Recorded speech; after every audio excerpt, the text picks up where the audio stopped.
Hey, everybody, welcome back to Jay's Fifth Down NFL podcast. Today, I have with me on the show Nick Winkler. He's the host of the Locked On 49ers podcast, so I appreciate him coming on today. But before we get started, guys, please make sure you hit that subscribe button, like, comment, all those things as we get to talk about the 49ers and some NFL football, everything like that. So, Nick, I appreciate you coming on. How you doing today, man? Yeah, Jade, I'm good. Just to be clear, though, I'm not the host of Locked On 49ers. That's Brian Peacock. He's the man. Yeah, and Eric Crocker. I'm just kind of a guy that jumps on there and messes around with them every once in a while. Yeah. Hey, man, the 49ers had an interesting season, to say the least. You know that, right? For sure. I mean, it was up and down, but they end up in the playoffs. I mean, they're in the NFC Championship. I mean, did you think they were going to make it this far at the beginning of the season? It's tough to say. Yeah, because, going into the season, there's high hopes. You get Nick Bosa back. You're already thinking, all right, this is going to be an elite defense. But then, then early on, you start getting injuries. It's a little bit here. It's a little bit there. They had Jason Verrett, who couldn't stay healthy for his entire career. Last year, played every game, was a stud, and so they expected a lot out of him. This year, he gets hurt right before the season starts. So it's like immediately, ouch. Secondary was already kind of thin right behind him. So you start worrying like, oh no, it's just going to be 2020 again. Is it going to be one of those seasons where just everything goes wrong? But then they came out, they got the 2 wins, right on the road, both of them. And it's like, okay, this is the team. But then, then it just stumble after stumble after stumble. The week 3 loss to Green Bay. And then it's just one thing after the next. And then all of a sudden they're sitting 3-5. And it's like, oh, people are calling for Jimmy G's job. They're calling for Kyle Shanahan's job. Like, it's like, whoa, relax, everybody. There's still a lot of season left. Yeah. So, I never gave up hope. I mean, there were definitely times where it didn't look good.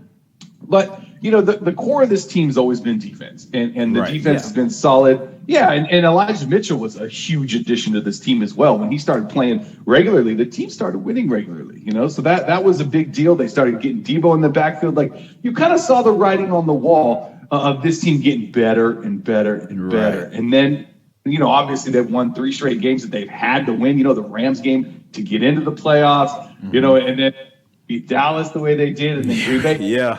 What's really funny to me, Jaden, is like, everybody keeps talking about like what Dallas did wrong to lose this game, what Green Bay did wrong. No, they both got punched in the mouth by a 49er defense. Exactly. That's solid. Yeah. So it's just wild to me that they're just not getting the respect or the love that they have. I mean, you're talking about a team that 2 years ago was in the Super Bowl. Right. Yeah. I mean, this isn't a surprise. This isn't a fluke for these 49ers. They were hurt last year. That's why they were no good. They were healthy again. They got a lot of the same core from 2019. And here we are, on the verge of possibly another Super Bowl trip to the Super Bowl. Yeah. So say that I'm surprised. No, not even a little bit. Yeah. And I would say, I won't know if I would say I was surprised. More so just the way they got here. I mean, winning those tough games that they had to win, beating the Rams in their house, right?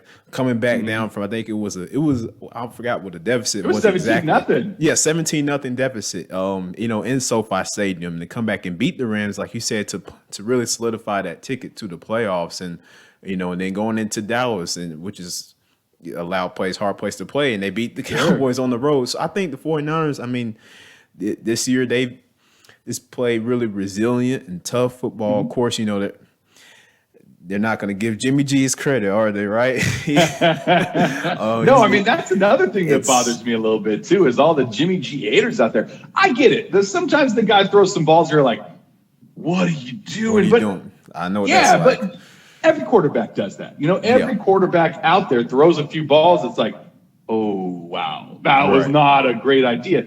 All Jimmy G does is win. Like, the guy's got an amazing record with the 49ers. He had a great record with the Patriots before he even came over. I mean, that's why they went and got him. This is a guy that wins football games. And all the people right now that are sitting out there, 49er fans especially, and are criticizing Jimmy and talking, it's like, what's the matter with you? Like, you're sitting in the NFC Championship game. Yeah, I know it's not because of Jimmy Garoppolo, but he's part of this team. And you talk to anybody on that offense, they have complete faith in Jimmy Garoppolo, and they say he's the leader in the huddle. He brings the calm. He reminds everybody what's going on. He knows the plays. He's changing the plays. He's telling people what to do.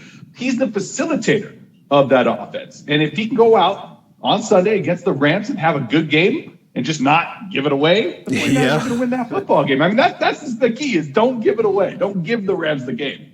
Right. Yeah. And I think, and what Jimmy Garoppolo has done, he's had an up and down year, but I think what he's done a decent job of is just playing his role. Don't try to do too much. And you can't do that.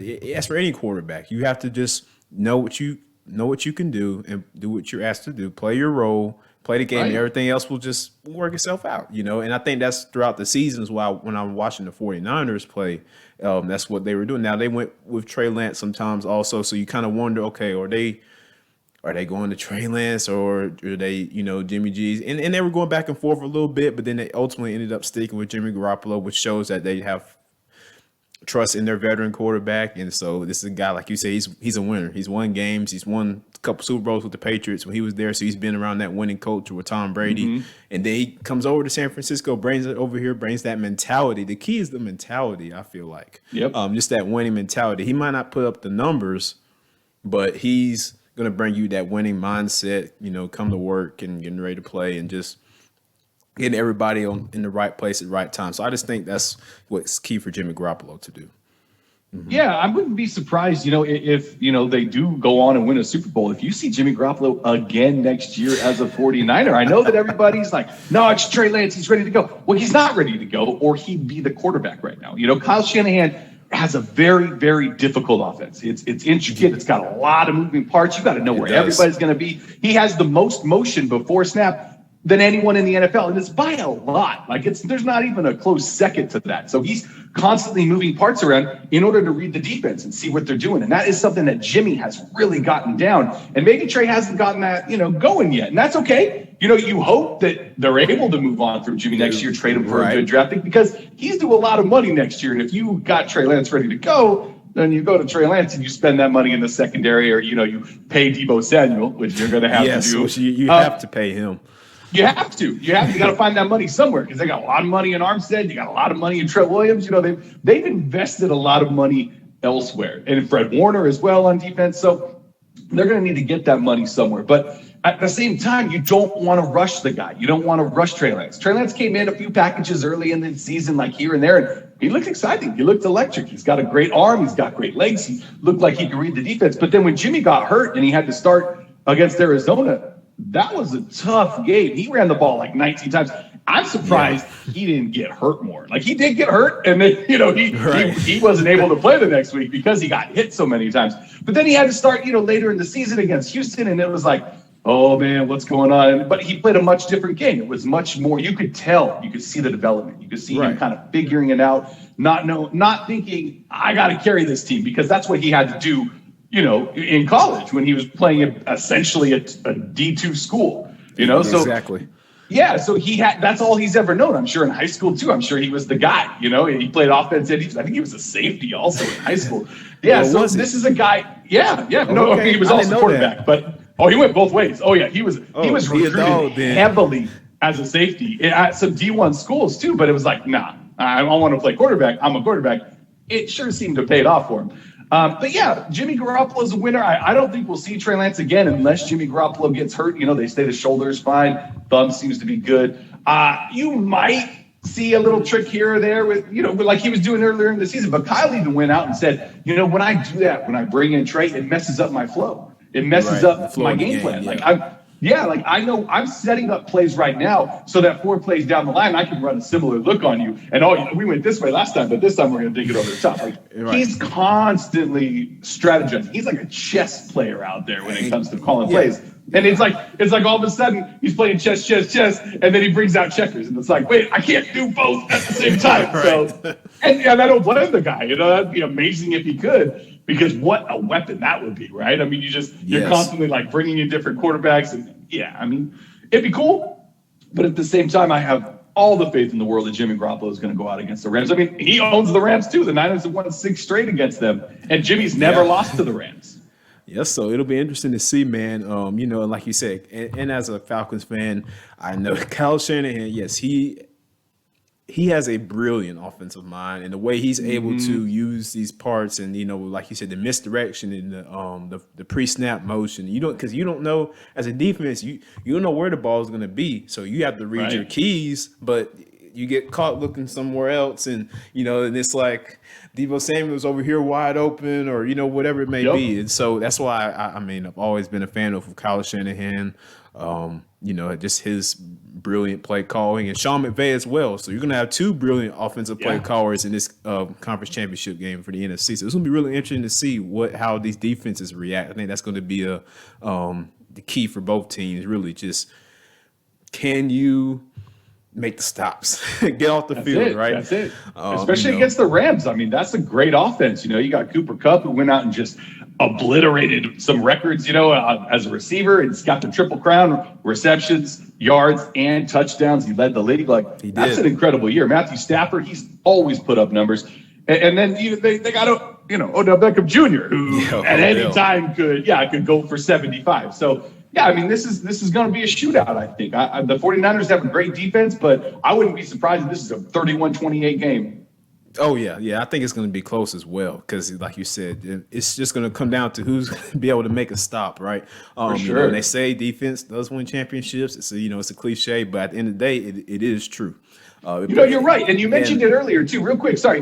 You meant defense wins championships, and you mentioned Jimmy Garoppolo as kind of the game facilitator. I mean, you just, this may be a little bit before your time. I'm kind of old. But the Baltimore Ravens won a championship on their defense. It was Trent Dilfer was the quarterback of that Super Bowl winning team. Trent Dilfer is not the reason that the Baltimore Ravens won a Super Bowl. It's Ray Lewis and that defense that won a Super Bowl. And so if Jimmy Garoppolo can play a similar game, not give the ball up, facilitate, then defense will win championship. No, like I say, just facilitate, game manager, play, just make the right throws, make the right reads, get the ball out quick because number 99 is coming.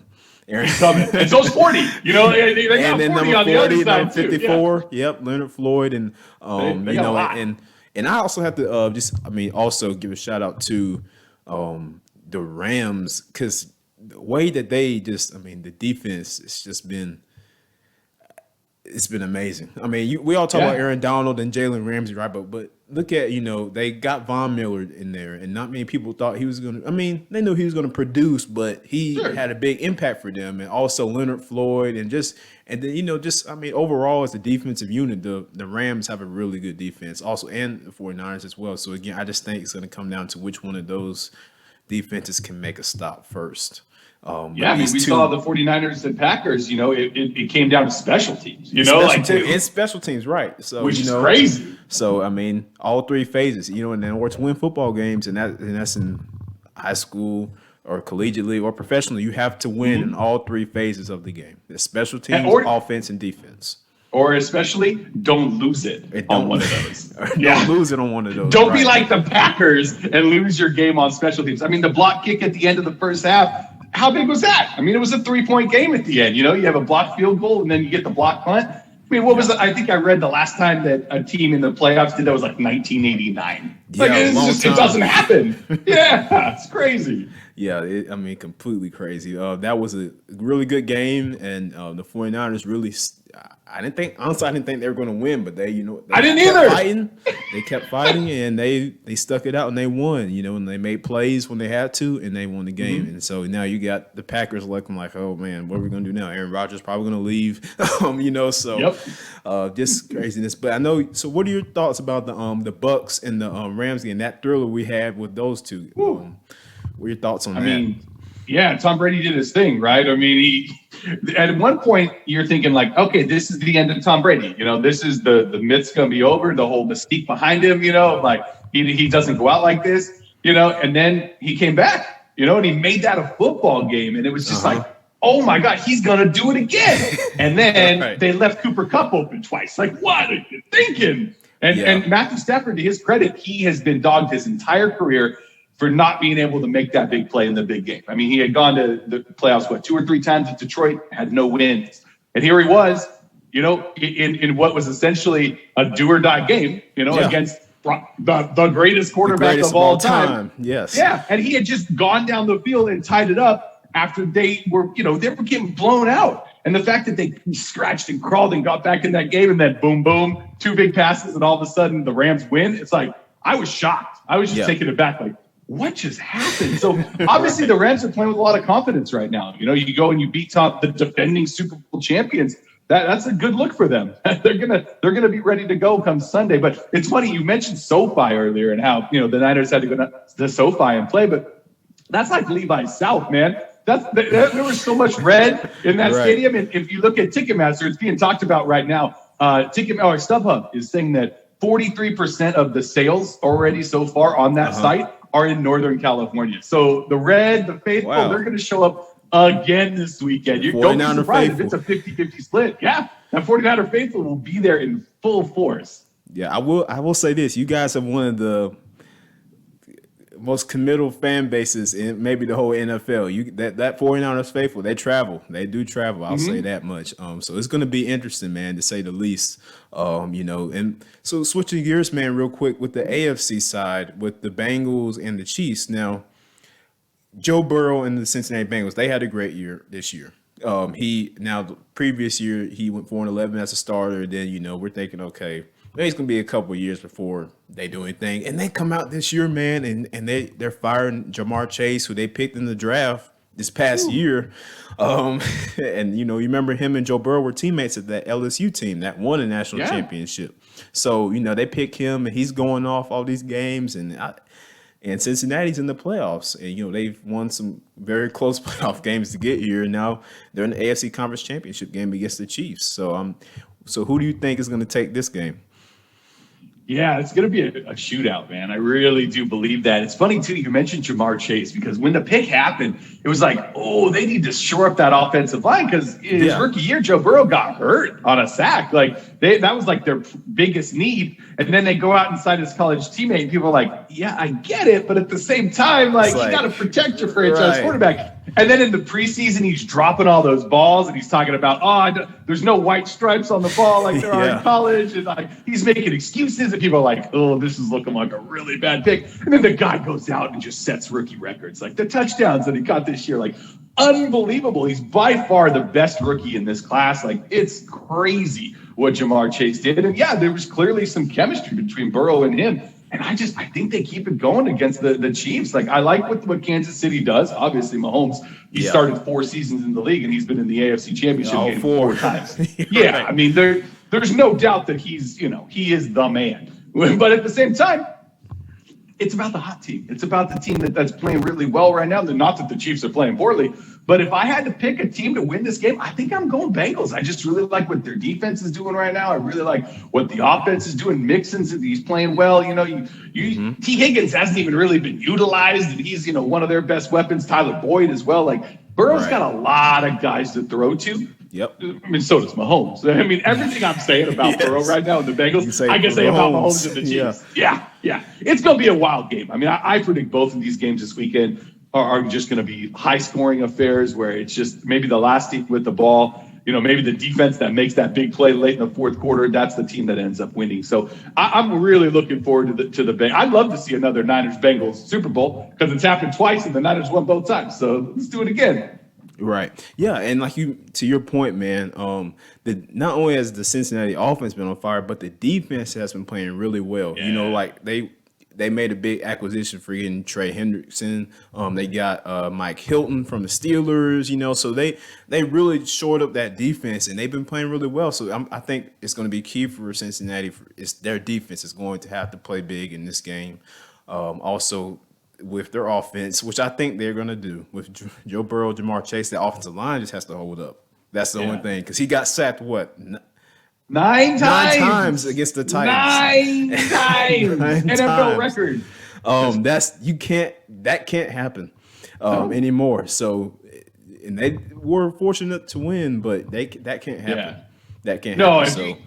They were lucky that they were going up against a Titans offense that just wasn't very explosive. A.J. Brown, he's a good receiver, but, he's more of a possession guy, big guy over the middle. Like, he doesn't have that blazing speed to get down the field. Julio Jones obviously has lost 2 steps. So, they didn't have a whole lot going on. They couldn't capitalize. Now, if you go against Kansas City and you get sacked 9 times and you keep giving the ball back to Mahomes, you're going to get blown out in that football that's game. game point, man.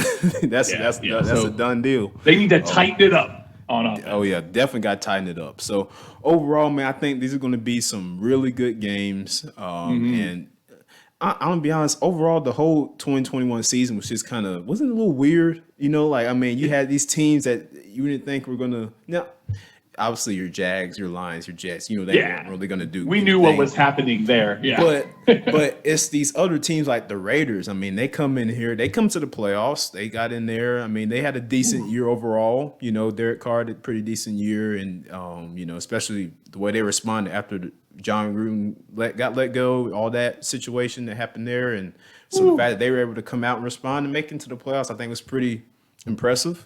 Before we get off the Raiders too, I mean, what a roller coaster of a season with Gruden, and then, the two, run-ins with the law, for a couple of players. Like, there was obviously a lot going on with that football team. And so the fact that they overcame it and still made the playoffs is incredible. I mean, you talk about what a wild season. Like, at the end of the season, the Raiders and the Chargers, like they could have, if Staley hadn't called that timeout, they would have tied it. They both would have been in the playoffs. Like, what a mess up by him. The Chargers, you want to talk about a great young quarterback, Herbert. I mean, Justin Herbert is going to be something special. I wish we could have seen him in the postseason just because of how bad the Steelers looked. It would have been really great to see what they could have possibly done against Kansas City there in the opening round, because Big Ben is playing with, 1/4 of what his arm was at one time. And, it was kind of a off into the sunset wave, as he's farewell. In the playoffs. Yeah, exactly. It's like a farewell tour. Exactly. So, it was a wild season, man. It was crazy. You talk about what Arizona did to start the season and how they looked like the dominant team, and then Hopkins goes down. I mean, it's all about injuries, right? I mean, injuries, they're very key. It's so important that usually the healthiest teams are the ones that go far in the playoffs and actually, usually win the Super Bowl too. And that was a prime example of a team that just looked unstoppable on offense with Kyler Murray and Hopkins. And then all of a sudden, it's like he goes down, and they Wheels fell off. It downshifted from fourth down into second. Like it was lost when Hopkins went down. Yeah, and to your point, man, the Cardinals, they start off 7-0. Yeah, they start off 7-0, and I'm like, okay, maybe the Cardinals might do something this year. They were the number one seed for 11 or 12 weeks of the season. Mm-hmm. But then I think it was that loss when they lost to Green Bay. Yeah, I don't know if you remember that game. It was the when Kyler Murray was throwing that pass. He threw that pass to AJ, but I guess they were they were on the same page, and it got picked by Rasul Douglas, and then the Packers won. I was like, okay. From that point on, the Cardinals just didn't look like themselves anymore. From that point on, and they just went down on a little hill. They fell off for the rest of the year, and and hopefully they'll come back stronger next year for them and everything like that. So it's overall, like I said, man, it's just been a wild season for college football and the NFL too. But just a wild season, and interested to see how the next couple of years are going to shake out with all these new quarterbacks taking the reins. I mean, like for sure, Burrow. Even the younger guys like Jones and Fields, and Fields. Which Lance and which one of these guys are going to step up kind of into that next echelon with, like you said, Burrow and Mahomes and Herbert and all these young Josh Allen. We haven't even said his name yet on this podcast. Talk about a guy had 9 touchdowns in 2 weeks in the playoffs, and he's not playing any. Insane. I mean, the guy's incredible. I play in a fantasy football league. It's been happening for 25 years now, and there's no coincidence that Josh Allen has been on the last 2 championship teams. The guy is unbelievable when it comes to playing football. So Bills will be back next year. I have no doubt about that. Mm-hmm. Most definitely. The Bills will definitely be back, and it's unfortunate the way they have to go out. I know it was a very controversial topic with the overtime. 13 seconds. Come on, don't give up a field goal in 13 seconds. I mean, it's not that hard. When you're playing Patrick Mahomes and Tyreek Hill and Travis, it is kind of hard. I can't blame the Bills defense too much for that. I mean, but it is what it is. The week 3 loss of the Niners, when they lost to the Packers, they gave it back to Aaron Rodgers with 26 seconds left, and they went down and kicked the field goal. So it happens. It happens. As long as there's time left on that clock and there's a 1-possession game, anybody can win a football game. That's right. Absolutely right, man. Definitely. So, what do you say? What would you say as we wrap up the podcast here, Nick? What would you say are the keys for the 49ers to take this win against the Rams and make it back to Super Bowl 56 in SoFi Stadium? What would you say are the keys for the 49ers here? In Levi's South, it'd be awesome to play back-to-back games there. And it would actually be the fourth time they played there this year, which is incredible. The keys, I think, are going to be, obviously Jimmy G not making the mistakes. Don't turn the ball over, and obviously give the ball to Deebo Samuel. But I think the biggest thing in this game is going to be the defensive line. Can they get to Matt Stafford? Can they make him uncomfortable in that pocket? Because if they can do it with four guys, which is kind of the key to that whole Niners defense is bring four guys. You don't need to blitz. You blitz occasionally, but most of the time they can get pressure with those four guys. And if they can do that and they can get to Matt Stafford and make him make mistakes, because that's something he's known for, I refer to it as Staffording it up, because sometimes he just does it. He's just, I'm going to huck it up. There's a pick. So if they can do that and really just slow down that Rams offense, I think that's the key to winning this football game. Yeah, absolutely. And like you said, just slowing down that Rams offense, which is no easy task. Not an easy thing. Vice versa for the Rams defense against Kyle Shanahan. So it's like you said earlier, it's just going to be interesting to see the battle between these two coordinators, man, defensive wise. Raheem Morris for the Rams defensive coordinator and D'Amico Ryans for the San Francisco 49ers. So it'll be interesting to see how these defensive coordinators match up against these offenses and what they do. So I'm really looking forward to seeing how that works. But Nick, I appreciate you coming on the podcast for us, man. And we're going to see how this game turns out, man. We'll see if you're right or if the Rams are going to be playing the Super Bowl in their home stadium. So we're going to see what happens. You guys can catch those games on Sunday, both the Rams and the 49ers. And the Chiefs and the Bengals. So some great football coming up on Sunday. But Nick, I appreciate your time, man. My pleasure, Jaden. Yes, sir. You have a good one, okay? You do the same.